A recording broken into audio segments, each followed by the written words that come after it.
இவன் பேர் குட்டி வவ்வால். இவன் சின்ன வயசுலேருந்தே இந்த டிஎல்எஃப் ராமபுரம் கேம்பஸ்குள்ளே தான் இருக்கான். இப்போ அவனுக்கு ரொம்ப ஏஜ் ஆனதுனால உடம்பு சரியில்லாமல் இருந்தது. முடிஞ்ச அளவுக்கு அவனுக்கு ட்ரீட்மெண்ட் எல்லாம் கொடுத்தோம் சான் சார்பாக. அதுக்கப்புறம் பார்த்திங்கன்னா அவன் ரொம்ப மோசமாகி ஒரு நாள் அவன் வாழ்ந்த இடத்துலையே அவன் நிம்மதியாக இறந்துட்டான்.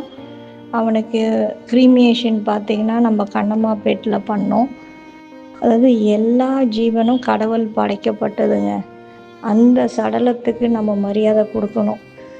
அதனால் அவனுக்கு இறுதி சடங்கு அங்கே பண்ணோம்.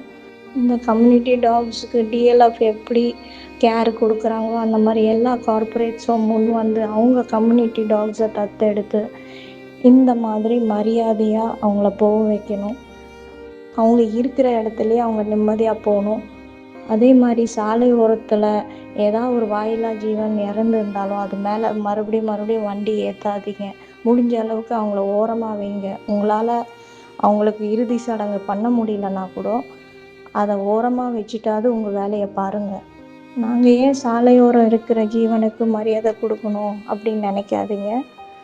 அவங்க இருக்கும் போது தான் நீங்கள் மதிக்கலை, அவங்க போனவுடனேவாது அவங்களுக்கு ஒரு மரியாதை கொடுங்க.